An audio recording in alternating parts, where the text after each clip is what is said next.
Kita ngajak ke utara, ada yang ke selatan, ada yang ke barat, ada yang ke timur. Mau kemana kita kalau seperti itu? Coba lihat lebih dalam lagi.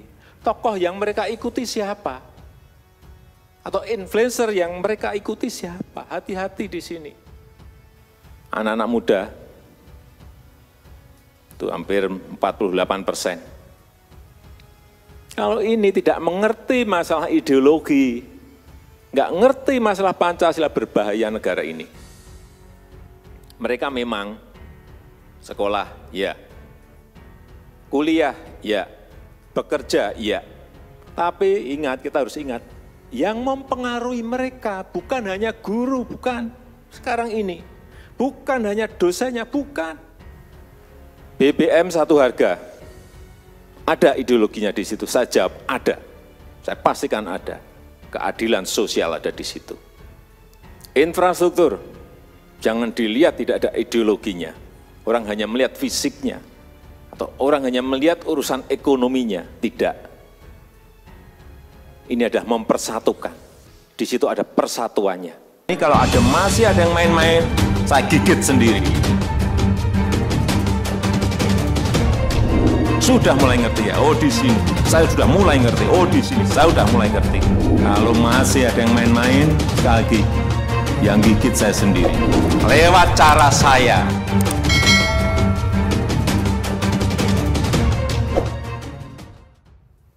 Di negara manapun, yang namanya ideologi itu harusnya dipegang oleh pemimpin-pemimpin yang ada di lembaga-lembaga itu. Begitu juga kita, mestinya di setiap kementerian, mestinya di setiap lembaga, mestinya di jajaran TNI, jajaran Polri, Jaksa Agung, BIN semuanya sama. Pemimpinan harus memegang yang namanya ideologi. Tanpa juga harus kita sampaikan, tetapi rasa memiliki ideologi itu kelihatan.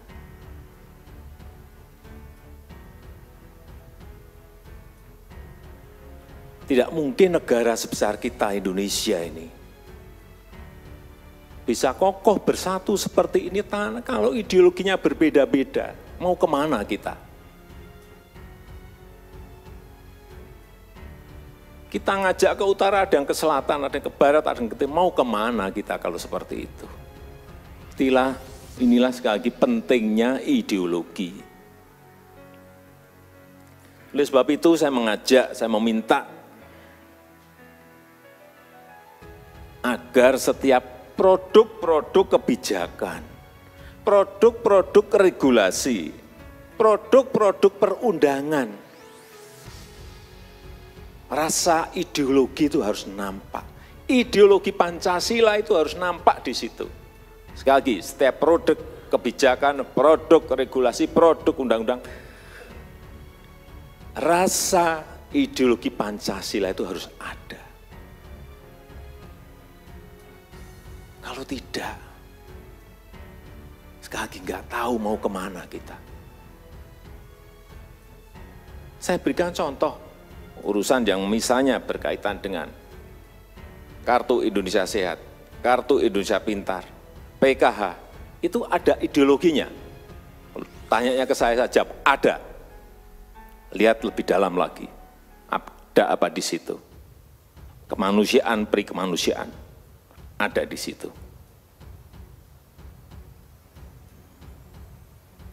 BBM satu harga, ada ideologinya di situ. Saya jawab, ada. Saya pastikan ada. Keadilan sosial ada di situ.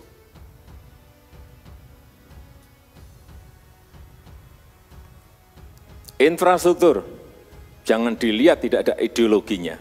Orang hanya melihat fisiknya. Atau orang hanya melihat urusan ekonominya. Tidak.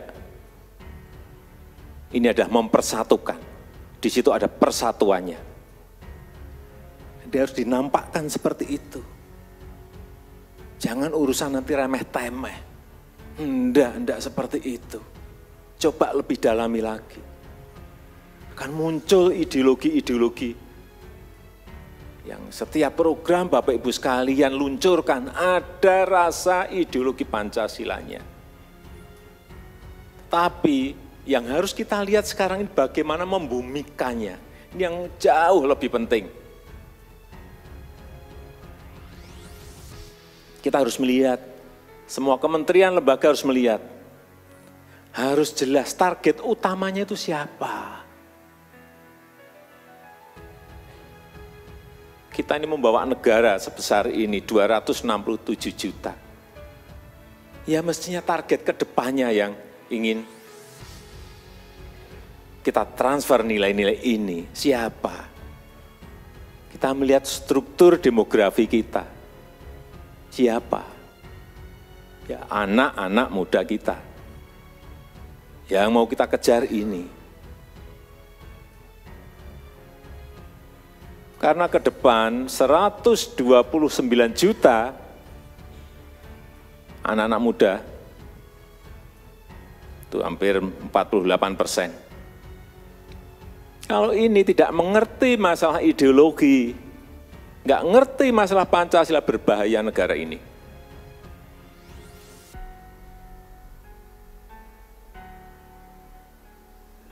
Kenapa kalau saya pas ngasih kartu Indonesia Pintar atau ngumpulin usaha-usaha mikro, saya suruh maju-maju sini. Pancasila itu hanya awal saja. Terusan dari itu mestinya ada.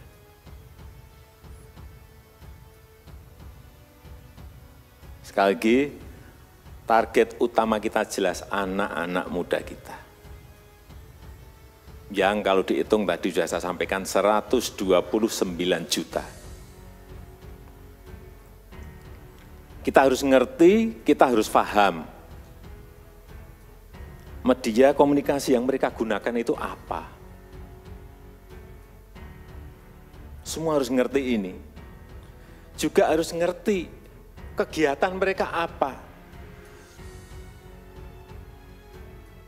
Konten yang mereka sukai apa.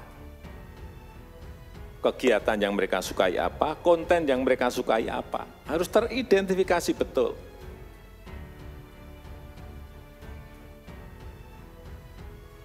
Coba lihat lebih dalam lagi, tokoh yang mereka ikuti siapa? Atau influencer yang mereka ikuti siapa? Hati-hati di sini. Ini zaman sudah berubah. Hati-hati. Oleh sebab itu BPIP juga harus melihat secara detail ini. Agar apa? Penyebarannya lebih cepat lagi, lebih kuat lagi. Saya melihat secara detail. Mereka memang sekolah, ya. Kuliah, ya. Bekerja, ya. Anak-anak muda ini sekolah, ya. Kuliah, ya. Bekerja, ya. Tapi ingat, kita harus ingat, yang mempengaruhi mereka bukan hanya guru, bukan. Sekarang ini, bukan hanya dosennya, bukan. Bukan kalau yang sudah bekerja, bukan bosnya, bukan. Bukan hanya bosnya, bukan. Hati-hati. Sekali lagi, agar kita ini memasifkan, membumikan ini secara cepat. Tetapi mereka menyerap nilai-nilai ini, nilai-nilai informasi. Menyerap informasi, menyerap pengetahuan, menyerap nilai-nilai. Hati-hati, sekali lagi tolong ini digarisbawahi. Mereka ini menyerap informasi, menyerap pengetahuan, menyerap nilai-nilai. Itu dari banyak media. Saya lebih detailkan lagi, coba lihat satu, layanan chatting. WA, Telegram, Line, Kakao Talks, hati-hati, lewat ini penyebaran dimulai. Yang kedua, layanan video, TV, YouTube, Netflix, iFlix, hoax. Ini yang harus kita gunakan kalau kita ingin cepat dan tidak kedahuluan oleh ideologi yang lain.